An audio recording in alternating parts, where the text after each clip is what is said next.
ready for this Startup Talk. So this is the 26th edition of the PSV Academy. And together with me, I have Anders and Stine as main speakers, and I will introduce them shortly.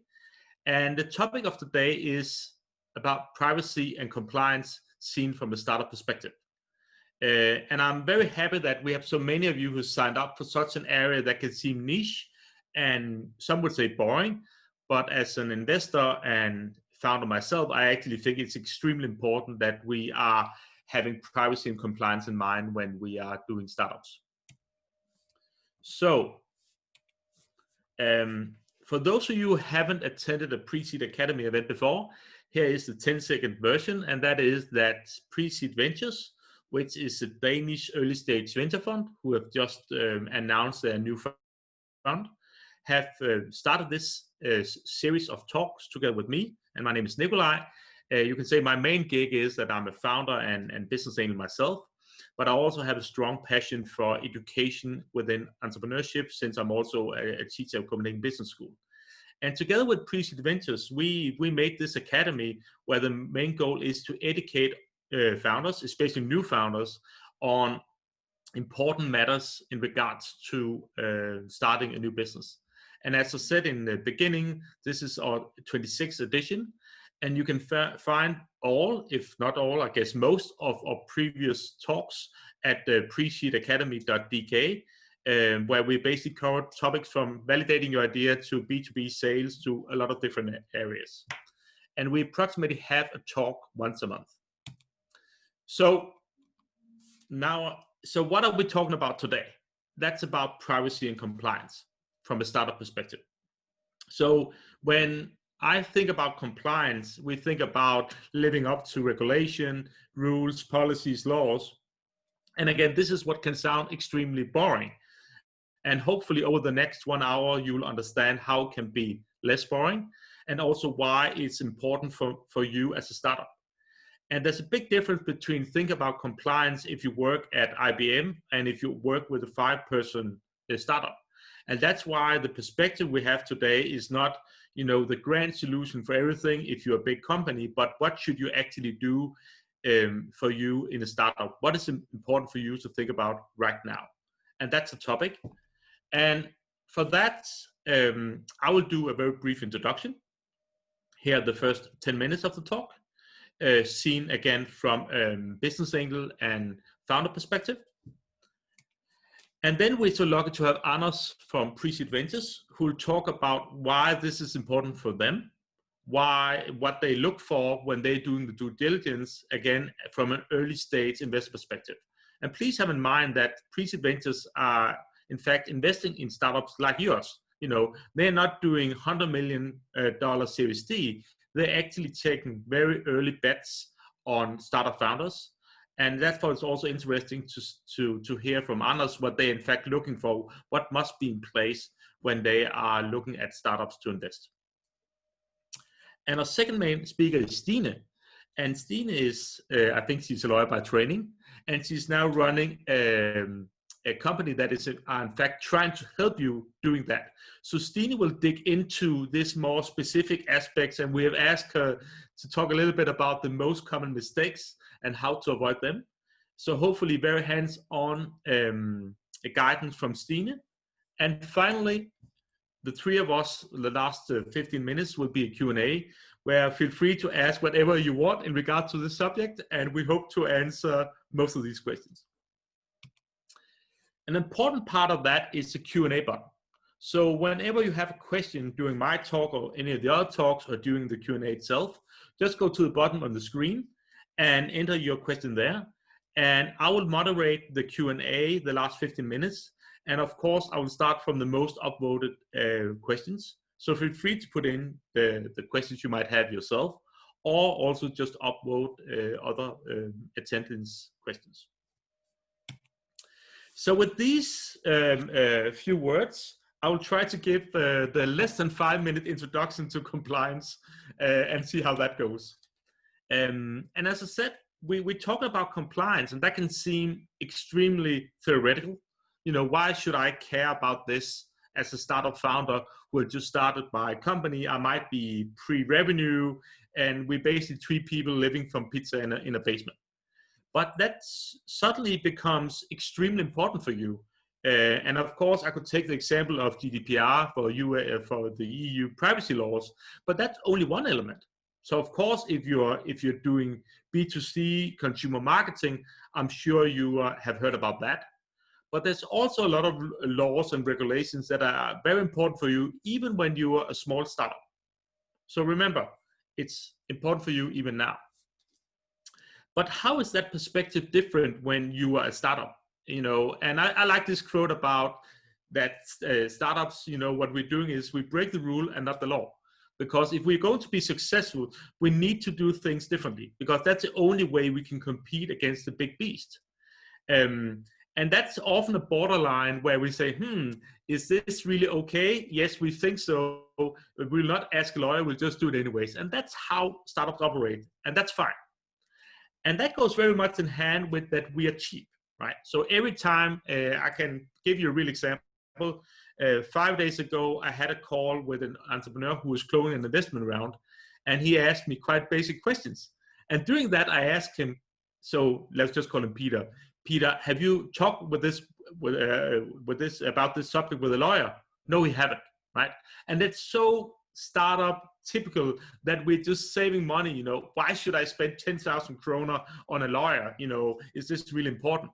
And I can say, yes, it's important to investigate some topics when you are taking money, but it can also be extremely important to know where you stand in regards to other compliance matters.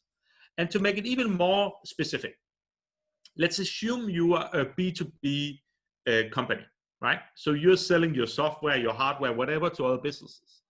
The typical route is that your first customers are quite small, right? Because that's the only one who basically buy your product right now. So that's the mom and pop stores. That is the 5 to 10 to 20 person companies. Do they have many questions in regards to compliance? No, many of them not, right? Because they are just, is this cheap? Yes. Can you deliver tomorrow? Great. And you most likely know them already. But what happens, and I can just take some of the examples to the right, which are companies I have invested in, every single one of them are going up market as we go. Why? Because many of us realize that where you can really pay the bills is not by having thousands of small companies who are like you, very cheap, but have hundreds of mid-size or 10 or very big companies. And I can guarantee you, the moment you are selling your software, hardware, or solution to a company that's just say having more than 100 or 200 employees, there'll be one person in their room and saying, have you thought about ISO XYZ? Have you thought about XYZ? So suddenly you just have to think about this, right? You just, if you want to sell your solution to big companies, compliance and privacy is a big part of your value proposition. And I'm very happy that Stine will talk more about that, so you can actually see that this is not only a cost, it's also a potential differentiator. And that links to what Anders will be talking about, because in any large or larger funding round, I can guarantee that looking into compliance is a big part of that, right? So one of my companies, we bought a small startup last month. And one of the big parts we investigated was really, about compliance, because it's so important for us. Might not be for them. And when you're going to sell your company, who is most likely going to buy your company if you're not going IPO? That's another big company. And they will think exactly like the big customers. Do you have this in place? They're not willing to take that risk. So to sum up about privacy and compliance, I think it's not about whether you need to take that seriously. It's about what do you need to do right now and what can wait. Because there will be a lot of things. And that's also, if you talk to a lawyer and that lawyer might see some dollar bills and say, oh my God, you need to do these 50 different things. And you as a startup don't have the time and resource to do that. But there's stuff you just need to do now, right? For instance, if you're working with B2C marketing and you don't have your permissions in place, I would never invest in the company. And I'm sure that Anders, when one of the first questions they would have when they talk with you is exactly the same. So this would really be the thing that you as the founder need to think about is, what do you need to do now? and what can wait. And with this 2-4 minute introduction, I would give the word to Anders. We'll talk a little bit about this scene from Pre-Seed Ventures perspective. So the word is yours, Anders. Thank you, Nikolai, and good morning, everyone. I'm Anders, and I am from Pre-Seed Ventures. 1 second, here we go. So Pre-Seed Ventures is, as many of you know, a venture fund who are investing very early. And we have been around for almost 20 years, investing in well over 400 journeys. So we have seen a lot of ups and downs. Some of you might have noticed that we have just recently closed, had first close of a new fund, 350 million fund, dedicated to investing in this early stage. And we are investing everything from 500K to 6 million Danish. Yeah, as you can see from the logos, I've had the pleasure of investing with Nikolai a couple of times. Also, Pre-Seed Ventures has been part of a lot of journeys, Trustpilot, Vivino as the most famous ones, but also, of course, Legal Monster, and yeah, a lot of companies we are very proud of. So, due diligence at Pre-Seed Ventures, what is that like?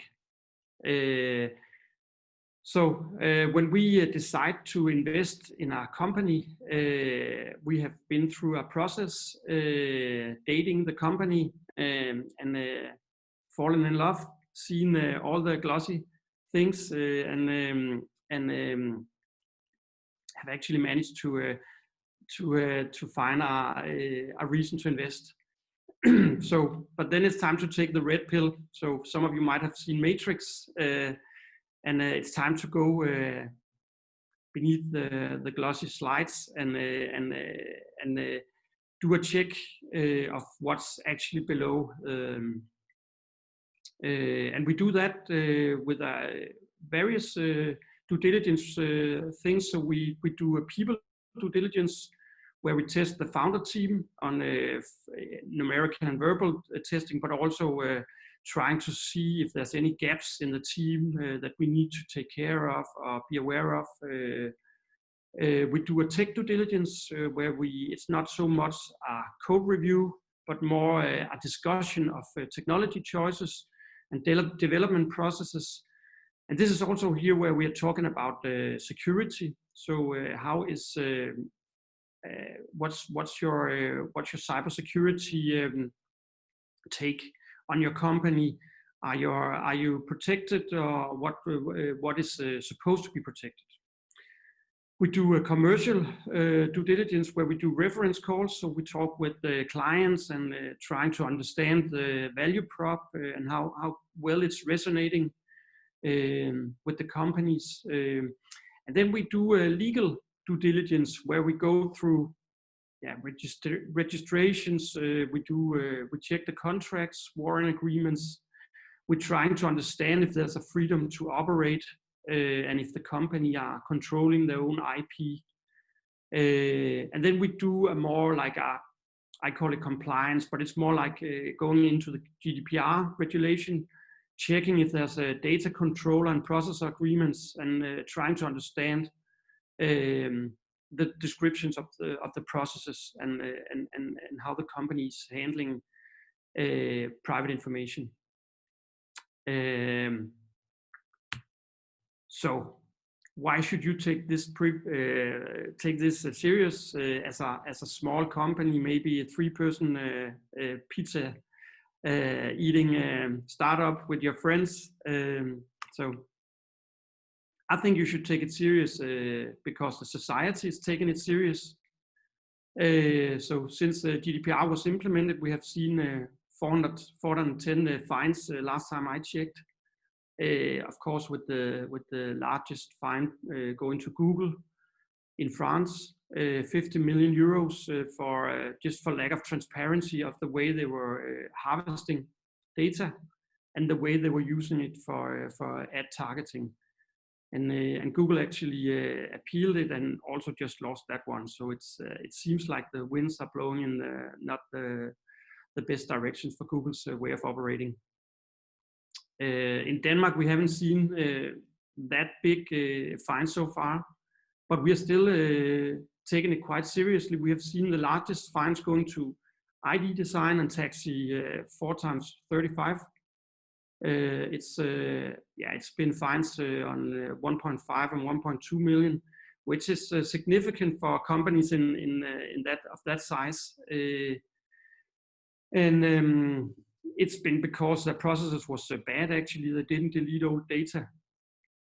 And I just saw a sum up from the most common reasons for fines here in Denmark, and they were violations of Article 5, so the principles relating to processing of personal data, Article 6, lawfulness of processing, and Article 32, security of processing the data. And that's according to Henning. And Henning Mortensen, he's the chairman of the board at Danish Council for Digital Security, and I'm a big fan of Henning. He's really been a forerunner of getting privacy on the agenda here in Denmark and getting it implemented up to the Danish standards. So big applause for Henning. I think you should take it serious because your customers are taking it serious. So infringement could result in fines up to 20 million or 4% of the firm's worldwide annual revenue. So a lot of companies are not interested. If they have a brand to protect, they are really afraid of ending up in a shitstorm, hurting their brand. Maybe they've invested a lot already, so they expect, just in order to be relevant for the companies to interact with you, they expect that you have already data control and processor agreements, and you have like thought about how to handle data. I've seen one of the recent investments I did. It was a small startup of person, and they were asked to provide an ISAE 3000 statement, which is it's an external document of documenting your processes on GDPR, and that's a very new company, and they've only been around for like a year or so, and 4 persons, but they're still trying to land their customers, which are heavily regulated customers. So for them already, it's a big pain, and they take it really take it serious. We have seen privacy getting on the agenda, as Nikolai just said, also in the M&A transactions from the very start. So previously it was maybe something you checked up when the deal was done, but it's something that has changed. So we saw Verizon buying Yahoo in 2016, and during the process, the M&A process, there was breaches revealed from 2013 and 14, and that had a direct impact of the M&A process, where I was not part of the room, obviously, but I'm sure that it had an impact on the price, but maybe also just on the decision to actually do the acquiring. We also saw it when Marriott acquired Starwood in 2016. Data breaches was revealed 2 years later in 18. Old breaches that Marriott suddenly had to take care of, because now they own Starwood, and the company's annual turnover was much larger. So this is something that is definitely part of the M&A process now, throughout the whole process from start to finish. So when will you encounter this as a small startup? So this is my brief thoughts about it. It is that when you are trying to find your first customer, you might be asked for providing the right compliance documents, as we already experienced. It can be that you want to use a subcontractor. A lot of people use cloud computing, so here you need to be sure that how your data is stored and where it's stored, and that it's protected, at least the private information. Every time you're raising money, VCs would start digging into this. So this is, if you're successful, it would be every 12 to 24 months. When you get a bit more mature, it can be when you are acquiring a company, as we just talked about. And it can also just be when a customer quits or an employee quits and wants to see what the data you have stored of that customer. So what should you at least manage to do? This is seen from our side. It is at least you need to know what personal data are you processing, and do you have processes for deleting old data so you don't end up in a case like a ID tax 4x34. You need to have secure data process and data control agreements with your partners because we will ask for it. We want to be sure that you are prepared, and we don't want to end up in investing in a brand that is suddenly hit by some breaches.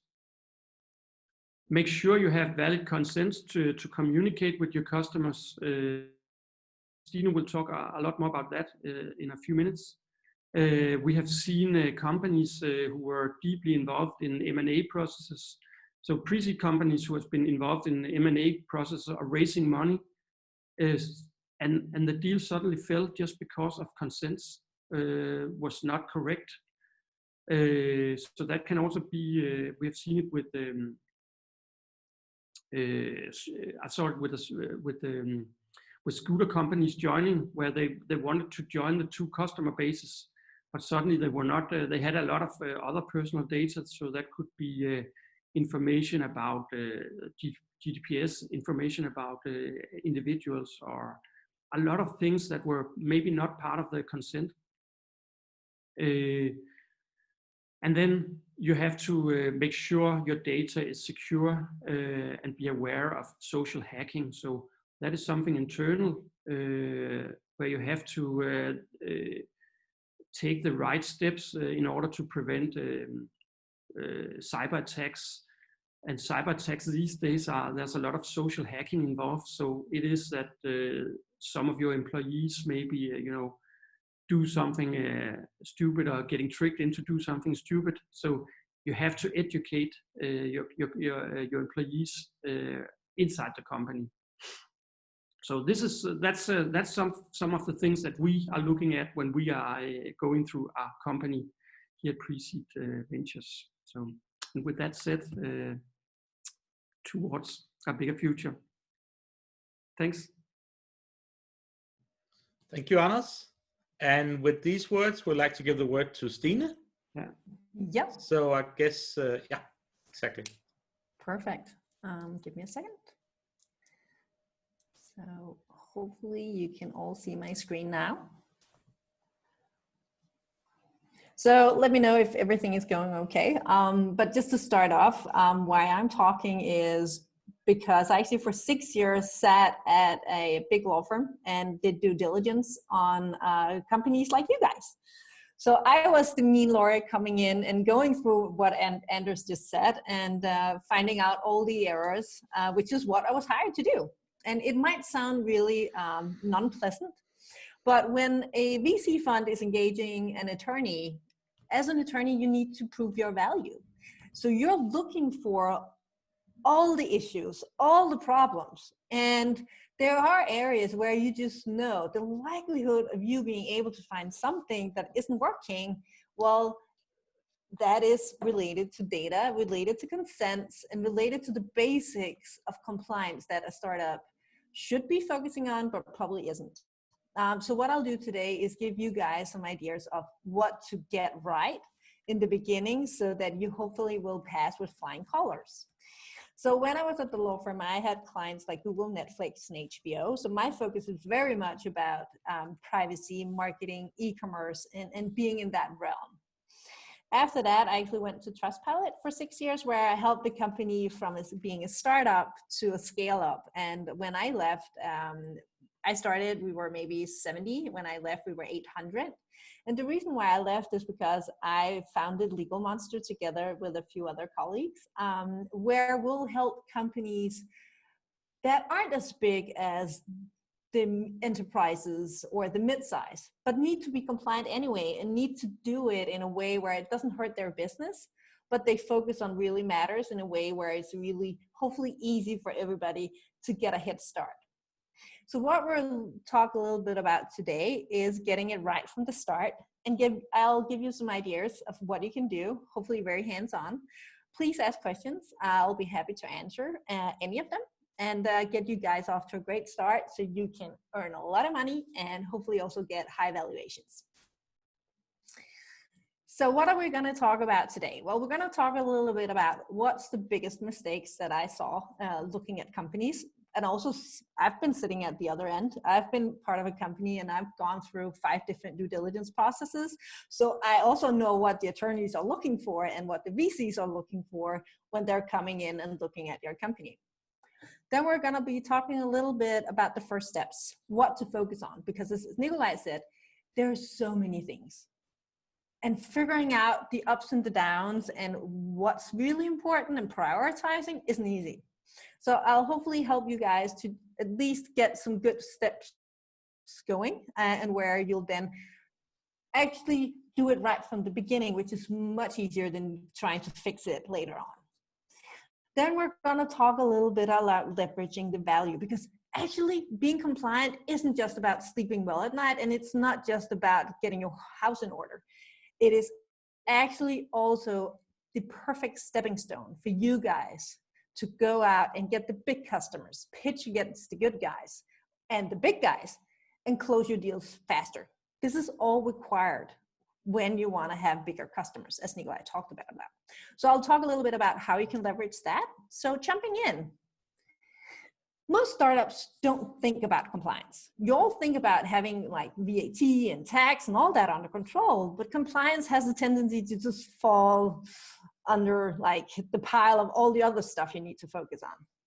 But why is it really important? Well, the thing is, if you don't do it, you're going to have longer sales cycles. You're going to lose deals. You've got to get a lower MRR.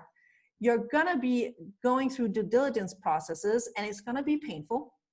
And not to scare you guys off, but it's just to say as it is. It's going to be a barrier for new markets. And the reason for it is that when we're talking about compliance, it's not a one size fits all. Each country has its own set of rules. GDPR is, of course, in Europe. But if we're talking about privacy, you have California having its own set of rules. You have Brazil now having its own set of rules, Australia, and so forth. But even in Europe, we have 27 different types of marketing rules. Meaning, if you want to market yourself, email marketing to companies around, or to users around Europe, you actually have to follow a lot of different rules. So getting it right and knowing what you need to do can be an entrance for new markets and making it easier. Then there are the fines. I actually don't think and this is not to maybe take away the importance of the potential fines, but the biggest part is also complaints. Complaints from users, complaints from customers, and then the bad PR. I'm not going to be focusing a lot on the fines and the bad PR, because I actually think from a startup, that's the least of your worries. You need to earn money. You need to get customers, and you need to grow. So the first bullets here are what we'll focus on mostly, and where it's also going to be hurting you the most. So the biggest mistakes. Well, it's normally not building your data room from the start. So what do I mean? Well, if you want to fundraise at one point, you need to, as Anders showed, to provide a lot of documents. It is a nightmare trying to find them later on. So make sure that you start to collect your agreements when you're engaging with, let's say, Google or Amazon or Netflix or whomever you're using in your portfolio of companies that's helping you scale and build out your tech stack. Get those contracts. Make sure that you find the data processing agreements. Those are the agreements you need to have if you're using AWS. You need to have a data processing agreement in place with them. Make sure you just download it and store it so you can actually prove that you have that. But it's also all the consents. One of the biggest mistakes that companies are doing is not having the proof/documentation in place. And if you don't have it, from a legal perspective, it means you haven't done it. So that's the first, and this is the easiest part. It is 1 minute that you use every day just to store it. One way could be use Box, use Drive. It really doesn't matter, but just start doing it. Then it's the classic one, right? You're covering the terms from the Nextdoor website. So you know who your competitors are, and what you'll do is you'll go in and find their privacy policy, you'll find the terms of use, terms and conditions, data processing agreements, and all that jazz. And you'll upload it on your website, and then you'll think, okay, I got this under control, it's all good and fine. Firstly, it's bad. It's bad for many reasons. Firstly is because it really doesn't fit your service. It probably doesn't fit what you're doing, meaning you're promising people something that you either don't do or you actually didn't want to do. Another issue is also you're setting yourselves up to failure, because if you didn't do it right from the beginning, it's difficult to actually fix. So what I would do is make sure that you don't copy them, but actually use a little bit of time and resources getting it right. And I'll tell you a little bit about why in a second. Then it's not understanding your data and what you want to do with it. And this sounds like, yeah, I know what I'm doing with my data. And I saw one of the questions being about having an algorithm in social media.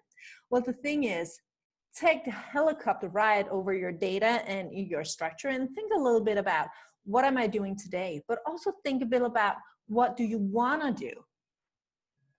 Because if you only think about what you're doing today, you won't be able to do what you want to do in the future. So this is where just using 5 minutes to just actually think a little bit about what it is you're doing will save you a shitload of trouble, but it would also set your business up for way more success. And then, as Anders talked about, not getting the right consent. So let's focus on, for example, getting the right consent. What would it actually require? Well, before you start collecting consents, think a little bit about what it is you need the consents for. Well, you need the consents for email marketing. You need it for cookies. Sometimes you need it for personal data, but actually, I would recommend that it's not getting acceptance to process people's data, but you should always get consent for your terms and conditions. And remember, you can't do it afterwards. So let's start in the beginning. So what you would do is take your website, look at all the forms you have. You have probably email newsletters, you have sign-up forms, you have forms for, let's say, signing up for your service. So when you have these forms, make sure that there is a tick box. So you get them to accept their terms. Also, why not ask them for email marketing? But don't pre-tick the tick box, because otherwise it's not a lawful consent. Then there are the more formal requirements regarding consent. It can be verbal, but the problem is you can't prove it afterwards. So I would always recommend getting a consent in writing or getting it digitally. Make sure that it's clear. People need to know what it is that they're signing up for. And it can never be ambiguous, meaning it has to be some kind of active action that I'm taking, meaning I'm ticking off the box.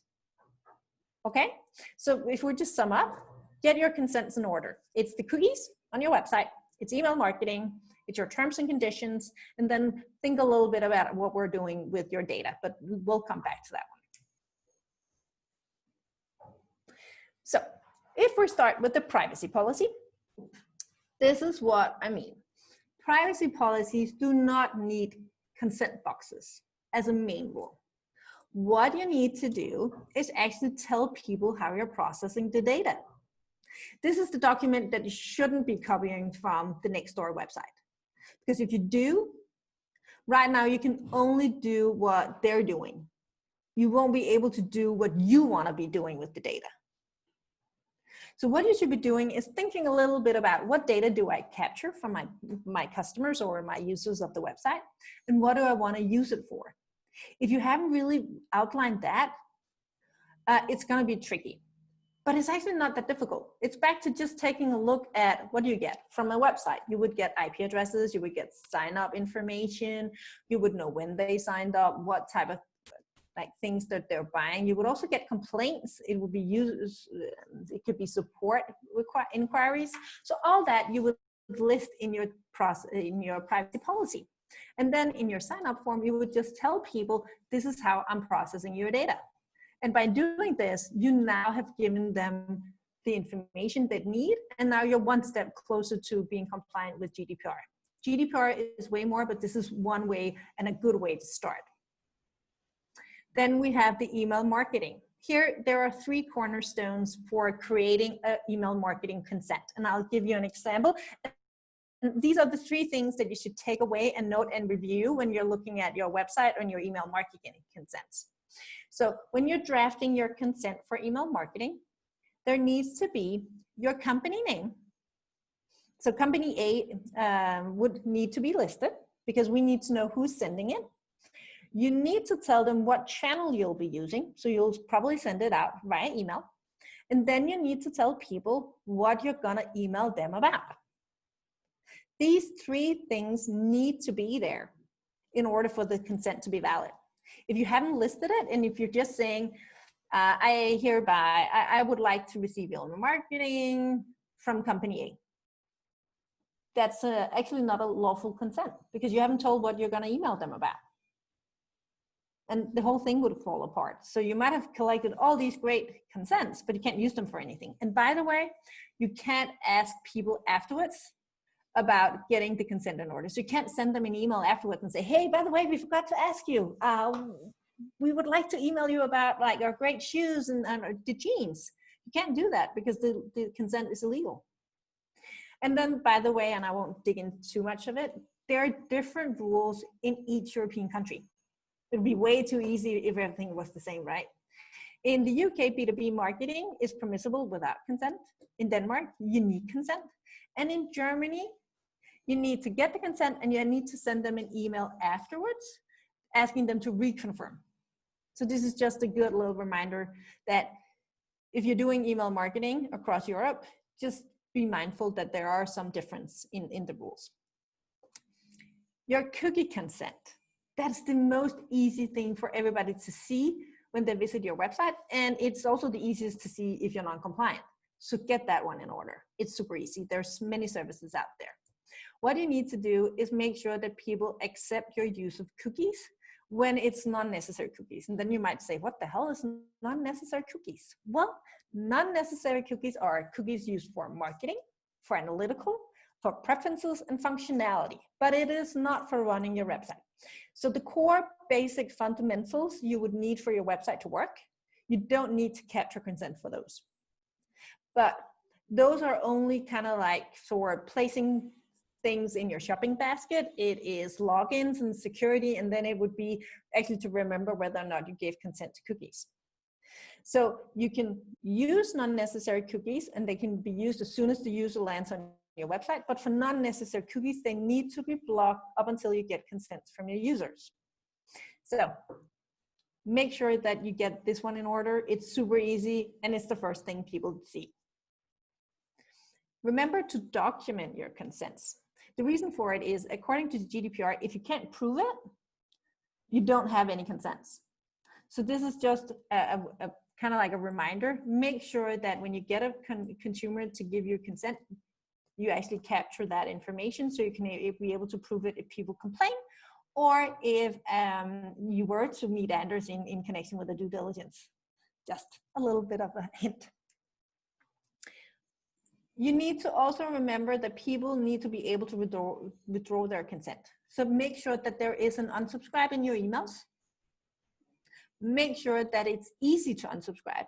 So if you're capturing like cookie consents on your site, it needs to be as easy for the user to actually say no thank you at a later stage to cookies as it was to give the consents.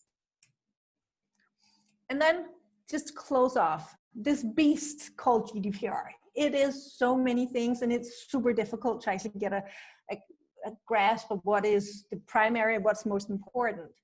Here I've just captured 4 items that I would like really recommend you start off with.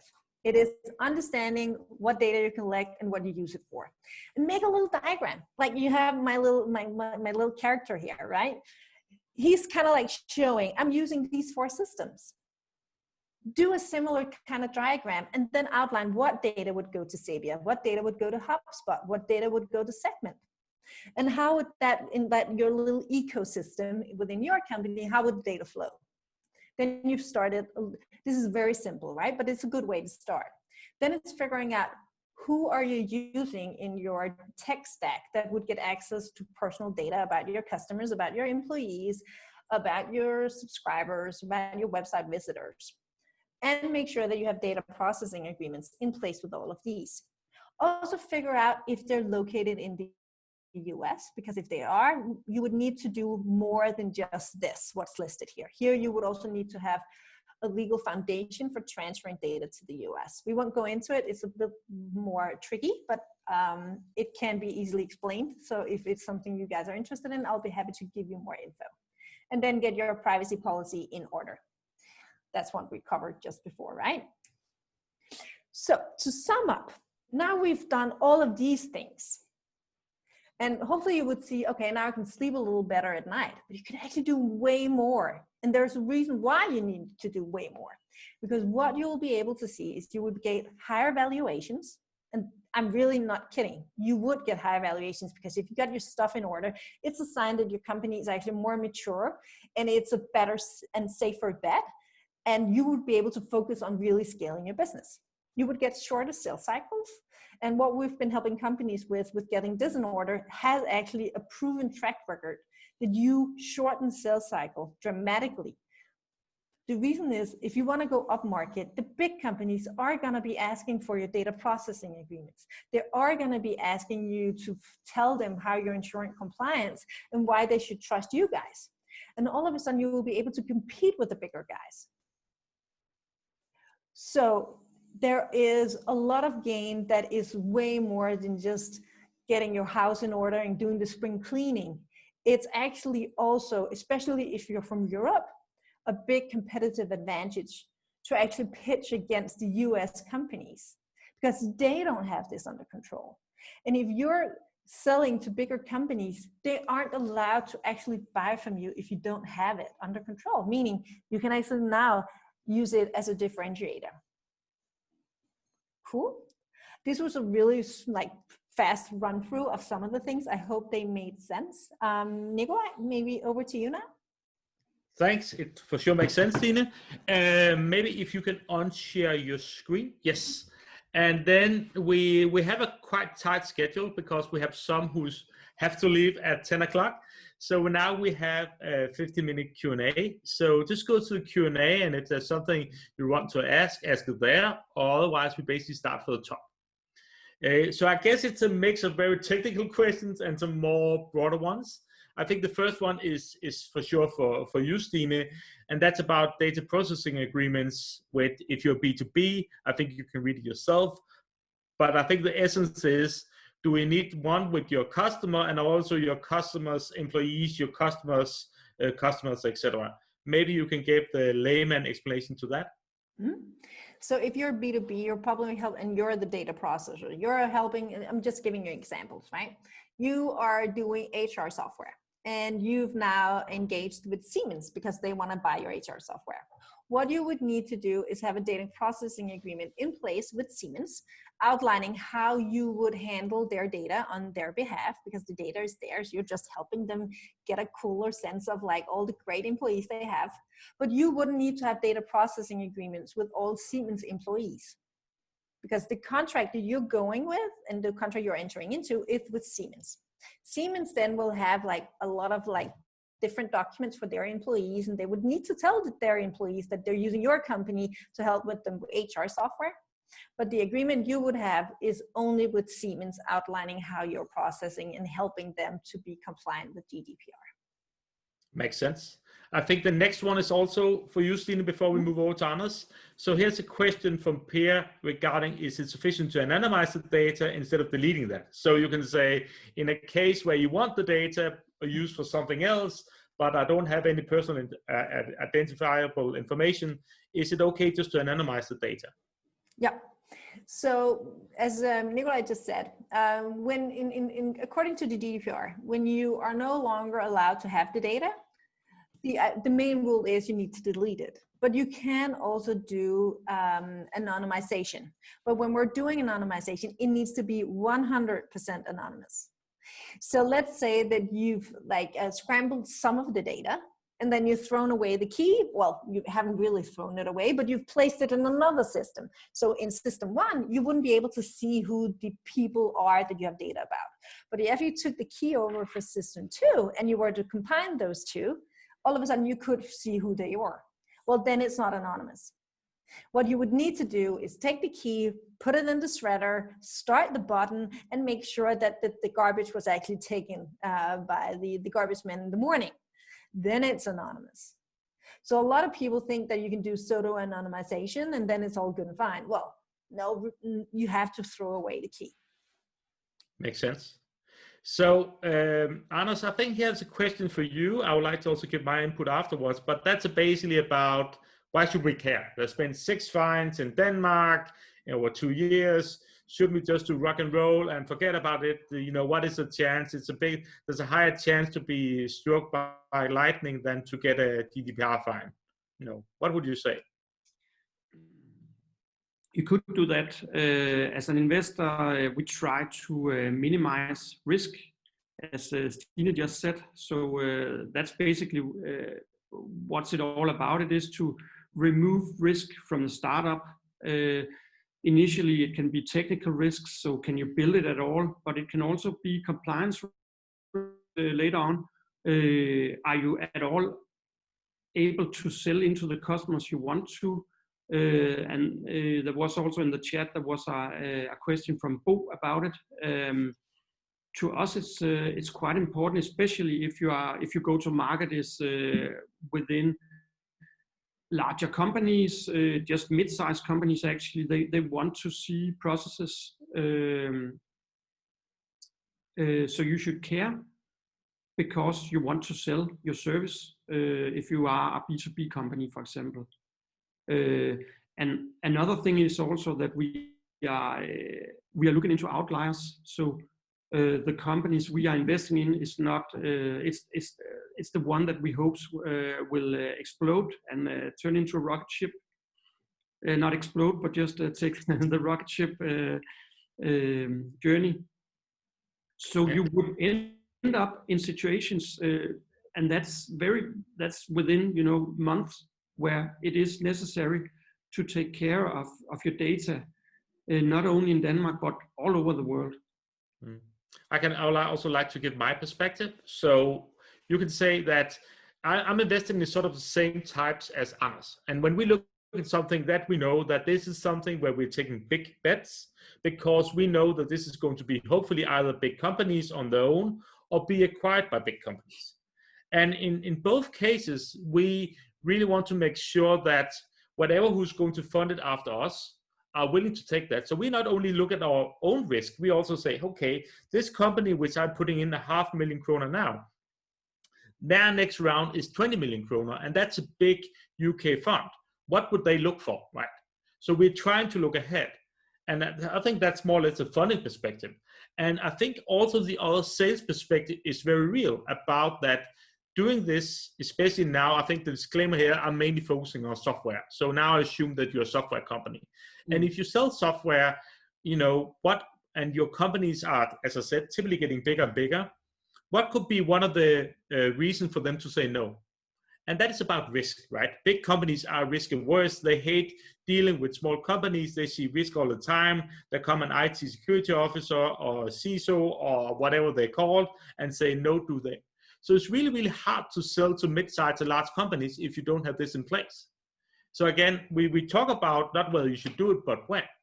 Of course, you can have all scenarios. If I was having a small web agency with 4 employees, and I was not planning to sell to big companies, I was not planning to raise money, I was just planning to have my own mom and pop company at home, would I care that much?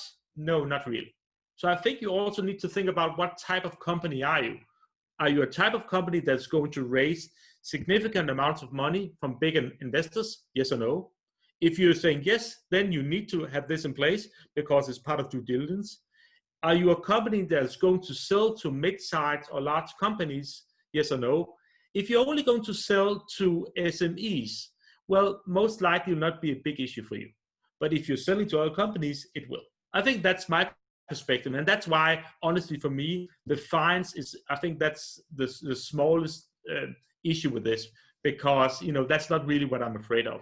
I'm afraid of this big order in country X will not get because they were not satisfied with or whatever. Stine, maybe there's a next question here that is also quite specific. It's about your B2B work details like company email, company phone. Is that personal information? Yes.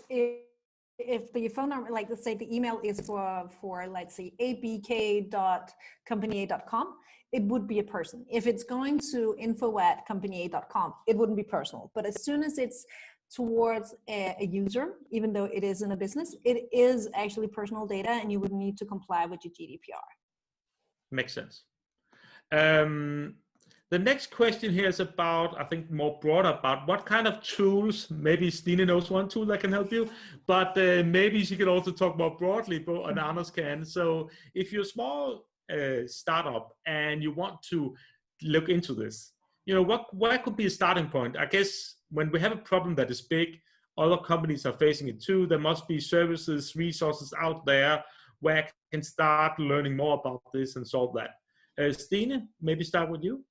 Yeah, so the really low, easy hanging fruit would be us, because that is what we actually do. And we are for small and mid-sized companies, where we help them on their compliance journey with everything online.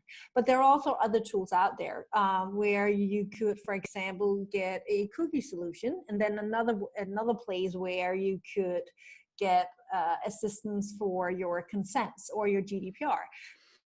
There is also the classic of going to an attorney. That's also a possibility.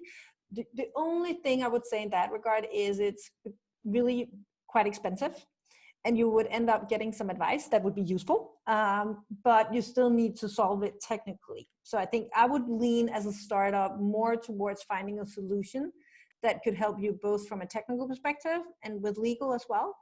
And then maybe wait with using time and money on attorneys. Yes. Anders, maybe any ideas for where to start? Yeah, I don't know, but here we have also invested in a company called New Banking, providing a service where they can sort of store your personal data, so the company doesn't have to store it themselves.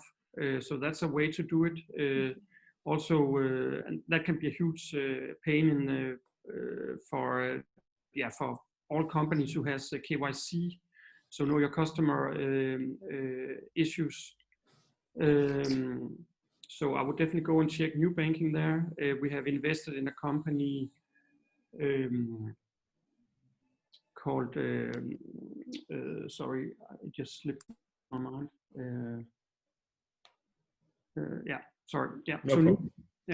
I can maybe just also mention that I can see somebody wrote that the Danish Data Protection Agency is a good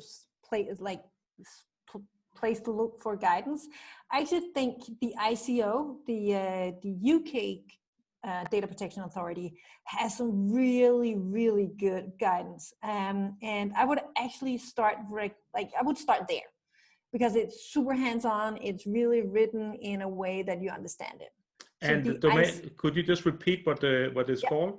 ICO. So ICO. It is the Information Commissioner's Office in the UK. Really not the most interesting name, but they actually have really good guidance. And I think the guidance that they have is way better than any other agency in Europe.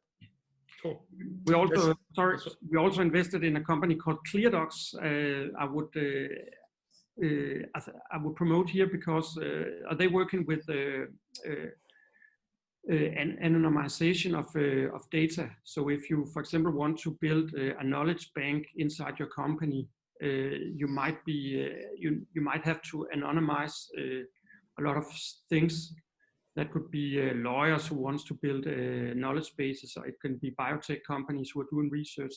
So you can go there and check out ClearDocs. Thanks.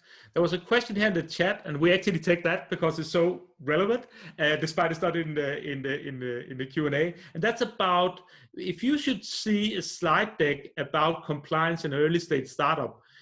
Anders, maybe start there. You know, just what are just the 3 or 4 things you would just like to know that they have in place? You know, not the details, but if you could see a slide deck from early stage startup and say, "Oh my God, they know what they're doing." What are the top 3 things that they would like you would like to see in such a slide deck? I think I would just, as a starting point, I would like to see them stress the importance of keeping private information private, and acknowledge that it is private data that we're working on. I think this is a huge agenda that would just be even more important the next years. Just when we do, I'm not sure we will see it in the. We would, of course, we would be curious if we see things that would be, you know, has a lot of involvement with private information. We would ask questions about it and hope they would already have answered. Or else it's more later on when we decide to go into a process where we want to examine if we can invest. Makes sense. I can also see that from a business scene perspective. You know, I'm not expert in this. I'm just looking for these small signals that they take it seriously, right? So for instance, if I see that it's a B2C company, I would like that also when I visit their own web page that I can see they take it seriously, right? So as Anders, maybe for me, it's not a separate slide in the slide deck, it's something for later, but I would like that they take it seriously. Stine, here's, I guess, a question for you. It's about email marketing. Mm-hmm. So, you know, how do I check that the provider is compliant? They are in the US and I'm from the EU. I guess that's a classic one where you're using MailChimp or whatever. Not completely sure if the question is more about using an email provider in the US or doing email marketing. If we go for the question about whether or not the company is okay to use from a GDPR perspective, because like you use MailChimp, they're in the US. What you would need to do is I would start actually going on MailChimp's website. Majority of these big providers have a section called security and privacy or GDPR. And then I would go in and I would start looking for information about them as a processor and handling your data. One way is also to look for what is called standard contractual clauses. This is the legal document you would need to use MailChimp, for example, if they don't have other means of actually being able to receive European data. But it's a bit more tricky, so it's not like just a 1-minute question and answer. Yes. Maybe the last way, I think it was a question from Marianne, that's about just a suggestion that Datatilsynet, the Danish Data Protective Agency, is a good place to start. And we would we'll give that message as well. And a final one here is, when in the sales process do we bring in the data processing agreement as an appendix in the contract, earlier, later? Very specific. What do you say, Stine? Well, I would do it when you're sending over your order form or you're getting them to sign up. You need them also to if you're handling their data, to get their, like, you get the data processing agreement in place. So I would do it at that point in time. And especially like the Danish Data Protection Agency has a really good standard. Therefore I would use maybe their standard, which is free and it's compliant, and send it as an appendix to your normal agreement. Which means that in a second, you would be showing them that you know about the data processing, you would have the right agreement in place, and it's a good signal. But I wouldn't do it before. Thank you for that. So basically, time is up. We try to end on time. Just a final comment here. First of all, thanks a lot for Anders and Stine. And we soon will be 2 more events. We have an open door on that we don't have the date in there. I can't even remember the date, sorry. But you can see all those at PSV Academy, where we have 2 upcoming events, an open door, where you basically can ask whatever question you want to either investment manager at Pre-Seed or myself. And then we have the next Startup Talk here in December about how to build your B2B buyer personas. Sorry, we missed the date here in the overview, sorry for that. But thanks to all of you for participating, and as also answered in the chat, that the talk has been recorded and it will be sent out to you shortly together with the slides from the presentation. So thank you. Thank you, guys. Bye. Bye-bye.